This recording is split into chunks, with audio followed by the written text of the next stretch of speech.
মহরমের চলছে, অনুষ্ঠানের পূর্বে আগে চলছে।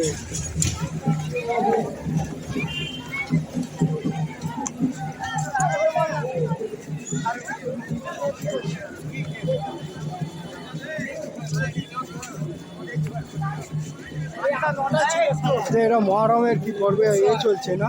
হ্যাঁ, এটা মহরমের 6 তারিখ।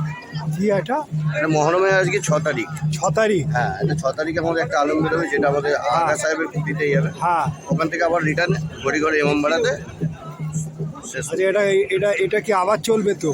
মহরম কবে? এটা আবার আমাদের চলবে আপনার 16 তারিখ, ক্যালেন্ডারের 16 তারিখ, আমাদের মহরমের 9 তারিখ। 9 তারিখ যেটা বেরোবে আমাদের টালিগঞ্জ ঘড়িঘর থেকে। হ্যাঁ, টিপু সুলতান মসজিদ। ওখান থেকে আবার রিটার্ন ঘড়িঘরে। আবার যেটা 17 তারিখ মহরমের ডেট, হ্যাঁ সেটা হচ্ছে মহরমের 10 তারিখ। হ্যাঁ, সেটা আপনার বেরোবে সকাল থেকে বেরোবে একদম সন্ধ্যে 6টা পর্যন্ত। আচ্ছা, সেটা তার জন্য তো আপনারা উপোস করেন তো? হ্যাঁ, পুরো দিন উপোস করেন? যাদের মানসিক থাকে তারা উপোস করে। মানসিক তো হয়, আমি শুনেছি মানসিক করলে পূর্ণ হয় অনেক। হ্যাঁ, যার যেটা মানসিক থাকে তার পূর্ণ হলে হ্যাঁ, সে করে ওঠে। ধন্যবাদ আপনাকে বলার জন্য। Thank you. দেখুন এনারা যাচ্ছে, দেখুন কত ধর্মপ্রাণ কীভাবে পায়ে করছে, আল্লাহর কাছে দোয়া করছে। বয়স্ক আদমি তো भी दुआ कर रहा है, तो ये लोग वो दुआ करे। अल्लाह देखिए कितना सुंदर दिखा रहा है। ये भी देखिए कितना कष्ट करके जा, देखिए। তো আপনাদের মহরমের একটা দৃশ্য দেখালাম।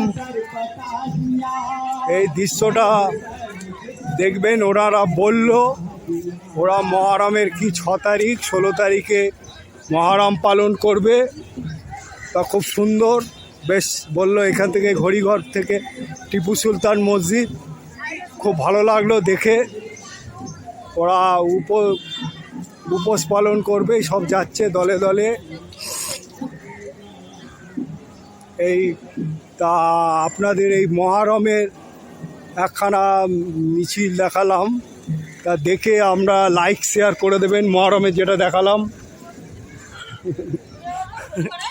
লাইক শেয়ার করে দেবেন এবং সাবস্ক্রাইব করে থাকলে পেয়ে যাবেন। তা আমি চাইবো এরকম আপনাদের দেখাতে থাকবো। দেখুন সব দল বেঁধে বেঁধে যাচ্ছে, কত সুন্দর লাগছে। মানে এক দৃশ্য দেখা এই ফাঁক রাস্তার ওপর দিয়ে আমি ঠিক বোঝাতে পারবো না। যাক, আমি ওনাদের আল্লাহ যাতে ওদের দোয়া করে এই বলে আমি শেষ করলাম।